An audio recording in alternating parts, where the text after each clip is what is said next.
मज़ार के बारे में काफ़ी बातें सुनी थी। मैं पहले बिल्कुल भी नहीं मानता था कि ऐसा कुछ होता होगा, पर अम्मी बताती हैं ऐसी चीज़ें तुमसे जुड़ जाती हैं अक्सर, खासकर तब जब तुम्हें वो पसंद करने लगती हैं। उस वक्त चलते चलते जैसे ही मज़ार का गुंबद नजर आने लगा, अचानक से मेरे कदमों में तेजी आ गई। वो मज़ार जिसका मैं जिक्र कर रहा हूं, वो काफी बड़े एरिया में फैला हुआ था।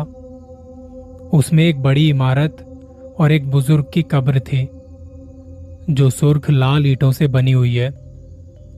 वहीं इसकी दूसरी तरफ कुछ टूटी फूटी कब्रें जो ना जाने किन की थी। आसपास बड़े बड़े पीपल और बरगद के पेड़।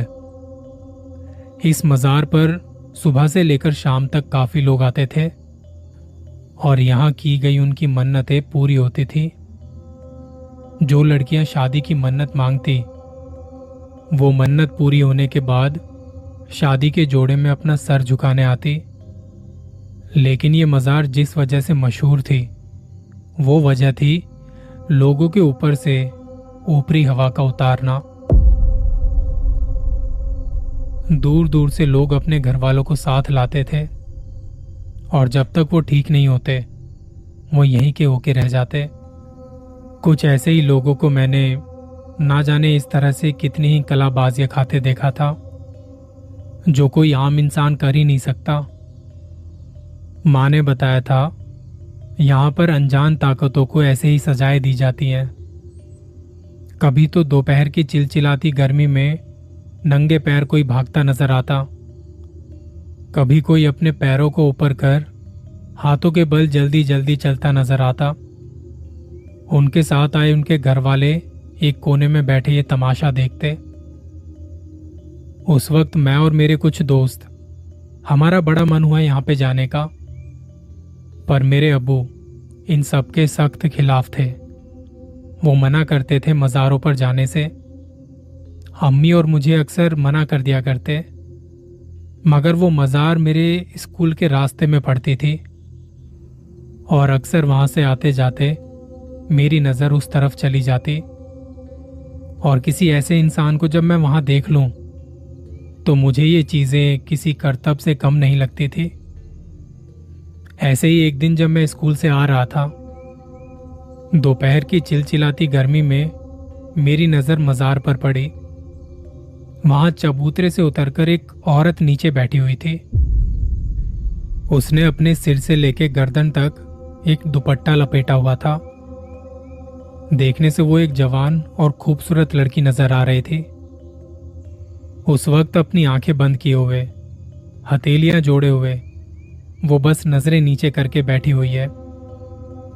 मैं उस लड़की को देखता हुआ वहां से निकल गया और घर आते आते वो मेरे जहन से निकल गई।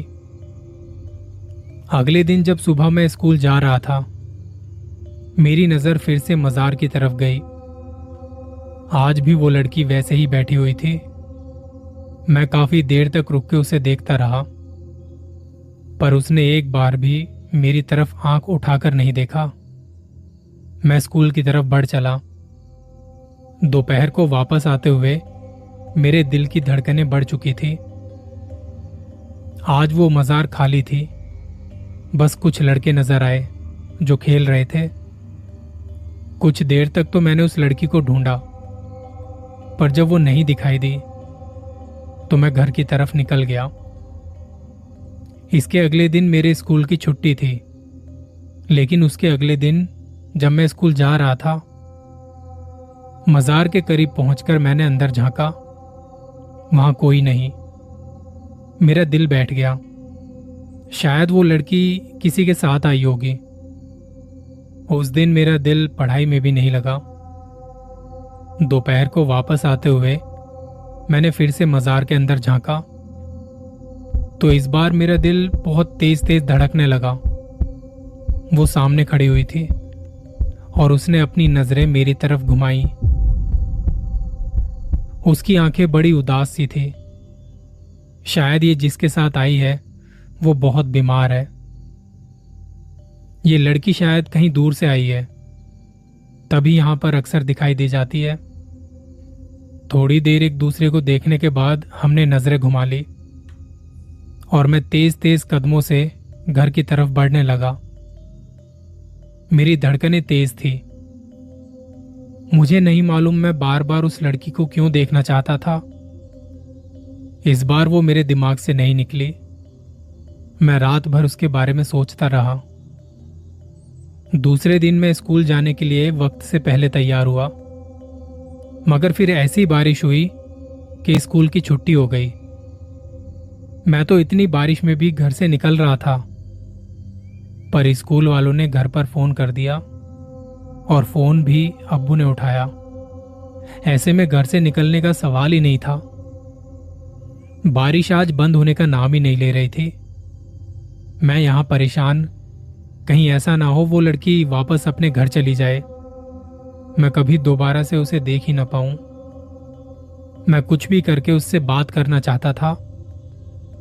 शाम होते होते मेरे सब्र ने जवाब दे दिया और मैं किसी को बताए बिना घर से बाहर निकल गया। बारिश अब पहले से कम थी। सड़कें सुनसान और ठंडी हवाओं से घिरी हुई। मैं जल्दी से मजार तक पहुंचा। अंदर झांक के देखा तो वहां पानी ही पानी था हर जगह। मुझे कोई नजर नहीं आया। मेरा दिल बैठा जा रहा था। मैं उदास हो गया और जब मजार से जाने को हुआ तो मेरी नजर वहां की इमारत पर पड़ी जिसमें एक बुजुर्ग की कब्र थी। मेरे मन में आया कि चलो आज थोड़ा पढ़ के चलते हैं। सीढ़ियां चढ़कर मैं इमारत के गुंबद में दाखिल हुआ। वो भी बिल्कुल खाली था। कुछ पढ़कर जब मैंने अपने हाथ चेहरे पर फेरे और मेरी नजर ऊपर की तरफ गई, एकदम से मेरे मुंह से चीख निकली। वो लड़की वहां उल्टी लटकी हुई थी। उसके खुले बाल जैसे जमीन तक आ रहे हों। उसकी आंखें बिल्कुल सफेद पड़ी थी।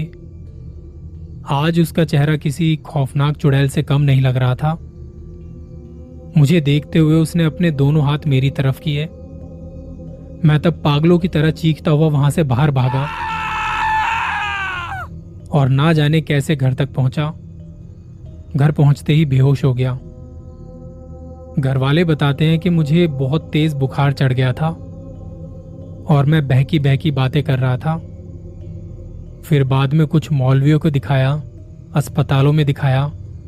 ना जाने कितने दिन लगे मुझे ठीक होने में। अब मैंने दोबारा स्कूल जाना शुरू कर दिया है, मगर अब भूले से भी उस मजार की तरफ नजर उठा के नहीं देखता और रात को उस तरफ जाने की तो मैं सोच भी नहीं सकता।